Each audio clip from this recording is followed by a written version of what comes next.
Bom dia a todos os amigos e seguidores do canal. Domingão, ótimo sol, calor, ótimo para a gente retomar nossos clássicos do terror e especificamente, já que estamos falando de calor, tropical tal, vamos num terror nacional, mais um. Eu já ia dizendo que é mais um esquecido da nossa. Não é bem o termo, né? Ele é um autor conhecidíssimo, é um poeta muito famoso. É que na nossa cultura nacional praticamente tudo que é grande autor e tal, ele é necessariamente esquecido também, né? Não tá nos shorts do YouTube, não tá, ele é esquecido mesmo.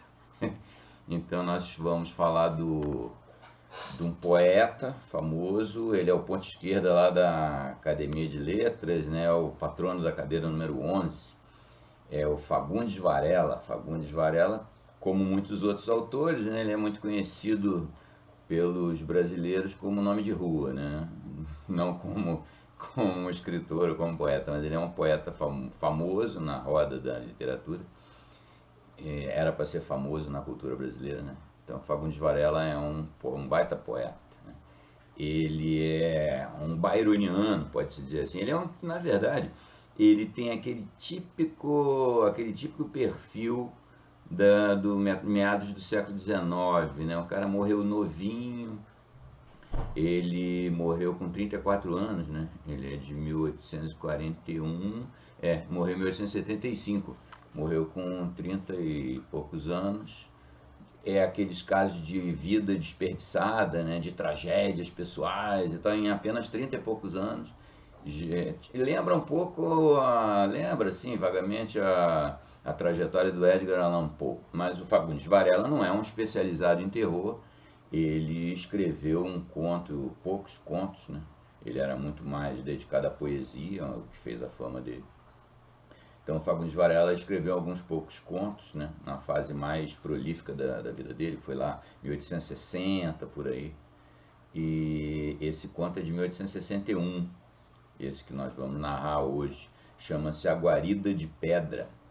Era parte de um projeto dele, né, de escrever contos baseados em narrativas regionais, em esse tipo de coisa. Mas acabou que o projeto não foi adiante também, não teve vida suficiente para levar muito projeto adiante, né? Ele nasceu, como eu disse, em 1841, escreveu, portanto, esse conto com 20 anos, né? E ele era filho de um juiz, né? Andou pelo Brasil afora, né, acompanhando o pai, né, por conta da profissão do pai. Ele foi para Goiás, que era alto interior do Brasil nessa época, né? Ele foi lá para Goiás, ele teve em vários cantos, teve no Rio, naturalmente, capital do Império, e acabou, fez o curso de Direito, que era alguma coisa para esse extrato social. Na época era quase inevitável, né? O cara acabava fazendo Direito. E ele fez também, mas não seguiu a carreira de jeito nenhum. Ele logo se dedicou exclusivamente à literatura, né? Teve grandes problemas, ele acabou, tem uma história meio rocambolesca. Ele, literalmente circense, quer dizer circense, literalmente circense, ele se casou com a filha de um dono de um circo, né? Aí, obviamente, os padrões da época, a família dele não aceitou de jeito nenhum. Aí ele não chegou a ser deserdado, ele foi deserdado pela morte, né? Ele não foi deserdado, mas ele ficou sem apoio da família financeiro. E aí aí ele caiu na bebida, na boemia. Foi justo quando ele produziu as melhores obras dele, tanto da poesia. Tem um poema a respeito da morte do filho dele com a filha do dono do circo, né? O filho deles logo nasceu e logo morreu com 3 meses. Então foi uma tragédia que abalou muito o Fagundes Varela, e ele escreveu um poema a respeito. Depois escreveu alguns outros poemas meio sombrios, assim, ou seja, lembra um pouco a trajetória, como eu disse, lá do Edgar Allan Poe, né? Uma vida curta, rica, de certa forma, e muito pontuada por tragédias pessoais, né? Esse aí é o cenário sombrio e adequado para o terror do Fagundes Varela. né? Então, não vamos narrar aqui nenhum poema pelos quais ele é mais famoso, mas vamos de Guarida de Pedra, esse conto de terror regional, é passado no litoral paulista, ali em Bertioga. Então vamos lá. A Guarida de Pedra, Fagundes Varela.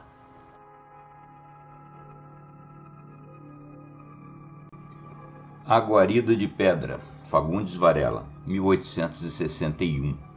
Eu tinha chegado a Santos no vapor Josefina, essa pobre Josefina que, já cansada de sua mísera existência e alquebrada pelos fardos imensos que de contínuo suportava, disse adeus à luz do sol e foi dormir nos palácios de coral junto às ossadas do Leviatã e do Mastodonte, arrebatando consigo grande número de exemplares das primeiras obras de um jovem poeta muito meu conhecido.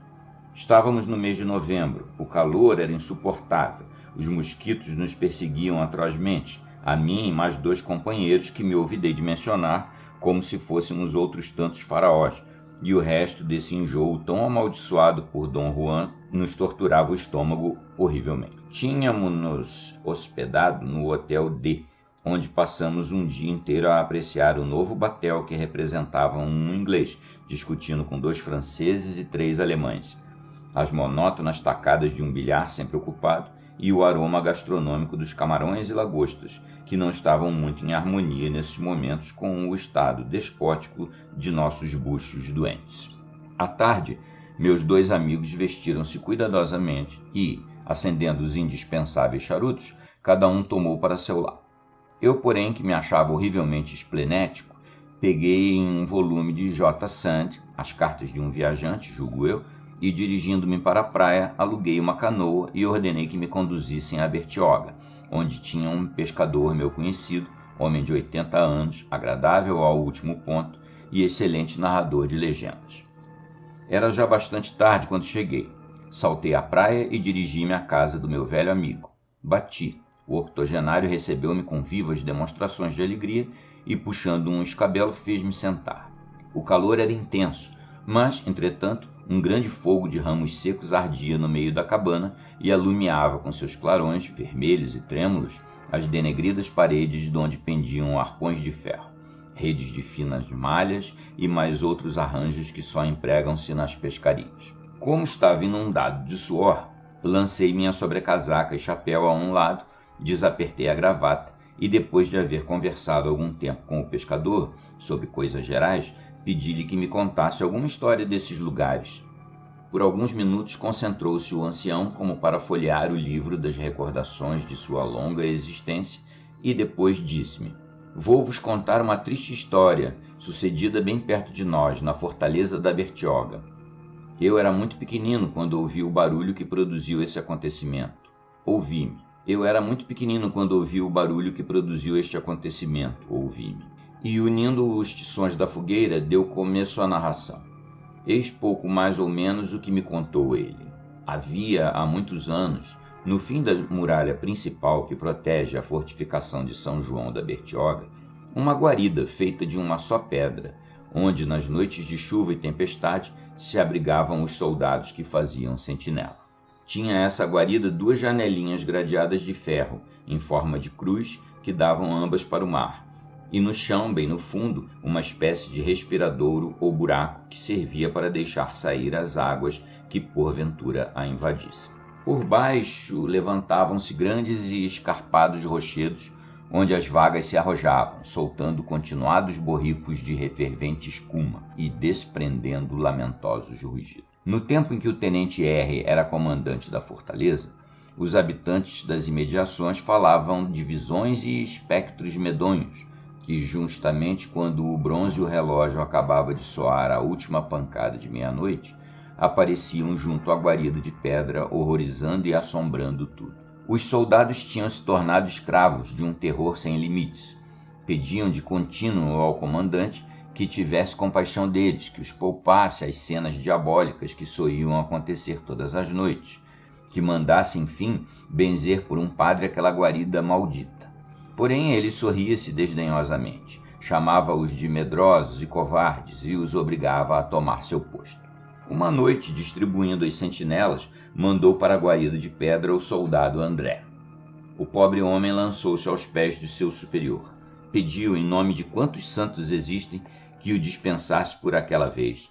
Porém, severo e inflexível, o comandante disse-lhe duras palavras, fez-lhe ríspidas ameaças e o mísero soldado não teve remédio senão resignar-se e ir para o posto tremendo, onde lhe era dado velar até que outro o fosse substituir. Quando tinha decorrido o tempo marcado para a vigília de André e seu camarada vinha tomar-lhe o lugar, encontrou-se este de bruços, lívido e sem sentidos, a espingarda e o capote lançados a um lado. Recolheram-no à enfermaria e no outro dia ele principiou a contar aos companheiros a visão que tivera durante a noite. O comandante entrava nesse momento. "Então, André, como vais?" perguntou ele. "Melhora um pouco, meu comandante", respondeu o soldado. "O susto quase me matou." "Que história de susto estás a dizer?" "Meu comandante, Então, o que foi que viste?" "Conta-me isso, deve ser divertido", disse R com voz motejadora. O soldado olhou algum tempo fixamente para o comandante e calou-se. "Porém, tu não dizes o que viste?" perguntou este. "Se eu contar, não o acreditareis. Pensareis que é uma mentira, ou que foi o medo que me enganou. Entretanto, ali está Guilherme, que também viu." "É verdade", disse um soldado corpulento adiantando-se. "Foi no sábado, quando eu estava de sentinela. Por sinal que quando Francisco me veio substituir, eu estava trêmulo e branco como um defunto." "É verdade", atestou Francisco, saindo também de seu canto. Enfim, a guarda toda tinha por experiência própria conhecimento da aparição das almas do outro mundo nas fortalezas, exceto o velho Gustavo e o pequeno Joaquim, que só o sabiam por ouvir falar. "Bem", disse o comandante. "Silêncio. Agora tu, André, conta-me minuciosamente o que viste." O soldado levantou-se um pouco sob o cotovelo, passou a mão pela testa e falou desta maneira. "Eu estava encostado à guarida, com minha espingarda ao lado, e assobiava para distrair-me do medo que se tinha apoderado de mim. Sem uma estrela acordada, o céu era negro como uma furna, o vento corria desesperado, e o mar empolado batia com tal fúria sobre as pedras que até fazia a escuma entrar pelas janelinhas da guarida. De repente, o relógio principiou a tocar. Contei até 11 pancadas. Quando chegou às 12, ouvi uma gargalhada, tão estridente, tão medonha, que os cabelos se me arrepiaram na cabeça, e a espingarda caiu de minhas mãos trêmulas. A gargalhada tinha soado perto, bem perto, a 4 passos de mim. Nossa Senhora, agora mesmo parece-me que ainda a tenho nos ouvidos." André interrompeu-se, os camaradas benzeram-se e o comandante disse com interesse: "Continua, meu rapaz, continua." O soldado prosseguiu nestes termos: "Ainda bem, a gargalhada não tinha acabado de soar que eu escutei o som lúgubre e funerário de uma sineta. Era toque lento e compassado, como o que anuncia um enterro. O suor corria-me em bagas pela testa, meus dentes rangiam com força e minhas pernas tremiam como varas verdes. Voltei o rosto para o lado. Oh, meu Deus, era horrível o que vi." "Então, cala-te", gritou o comandante já um pouco impressionado. "Eu vi", continuou André lentamente, "eu vi uma figura sombria e medonha. Era um frade. O capuz cobria-lhe a cabeça, e lá dentro, a luz amarelenta de um círio que trazia na mão, divisei um rosto lívido e esverdeado como de um cadáver.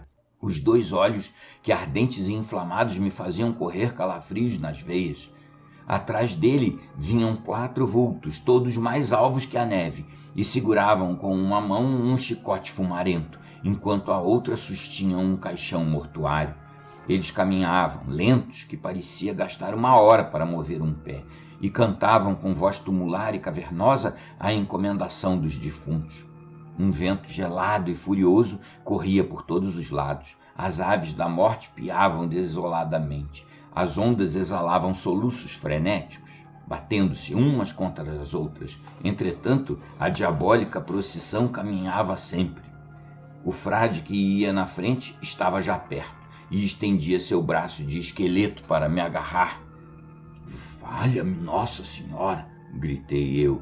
Então tudo sumiu-se. Frade, espectros, caixão mortuário, e eu caí sem sentidos no chão. Os soldados estavam pasmos e horrorizados, e o comandante pensava. Entretanto, eu não sonhava, nem estou agora mentindo, disse André. Vi com esses 2 olhos que a terra há de comer e... Qual viste? Não existe coisa alguma? Gritou uma voz fora da porta e um soldado corpulento e trigueiro entrou arrebatadamente. Perdão, meu comandante, perdão, disse ele, surpreendido, deparando com seu superior. Vem cá, disse este. Então, tu não crês no que contou teu companheiro?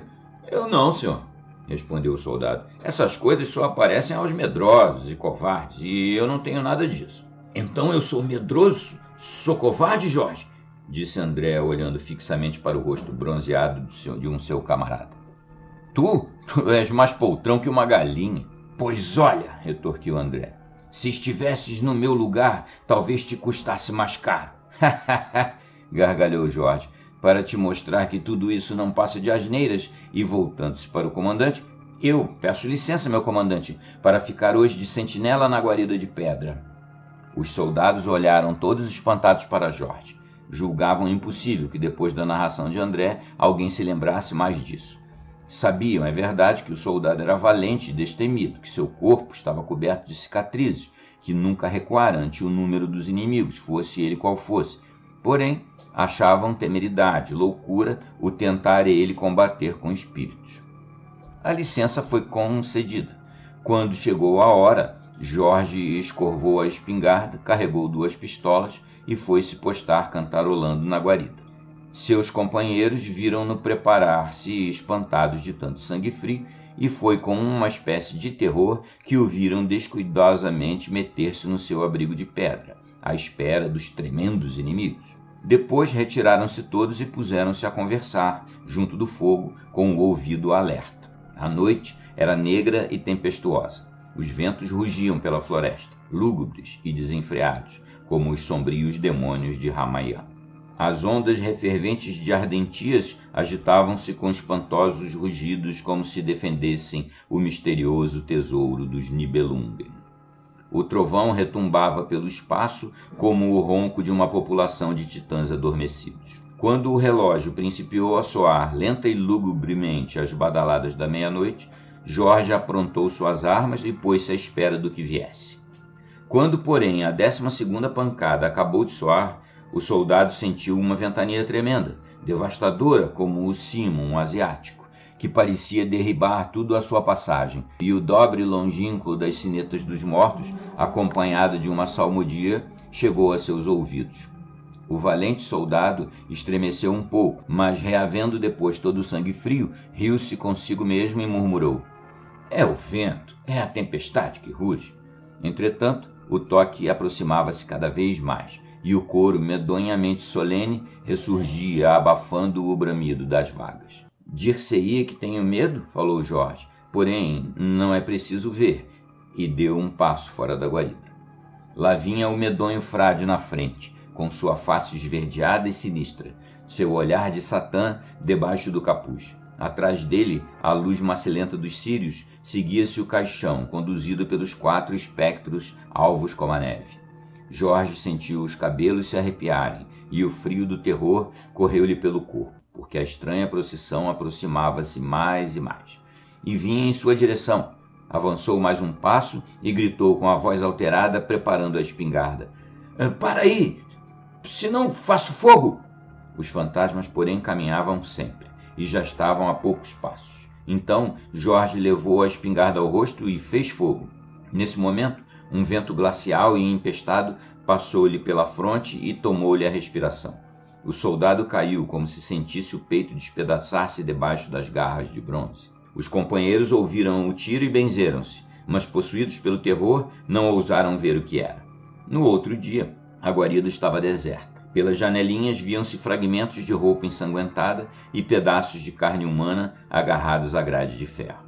À entrada, no chão, estava um capote militar, ensopado de sangue escuro e coalhado pelos frios da noite, e uma espingarda a poucos passos, com o cano quebrado e torcido, como se fosse de cera. Não foi possível achar-se os restos do mísero soldado. Uma mão terrível e misteriosa cobria de sombras todo este drama de horrores e de sangue. Algum tempo depois benzeram a guarida, novos soldados vieram à fortaleza, e de Jorge e seu fim trágico só ficou a tradição.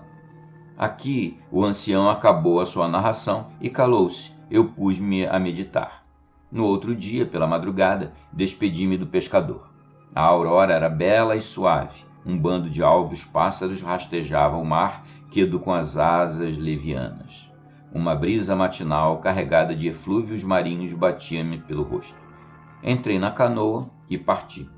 Chegando, contei a meus amigos a triste legenda do soldado, e entre uma xícara de café e a prosa, escrevia como aí está.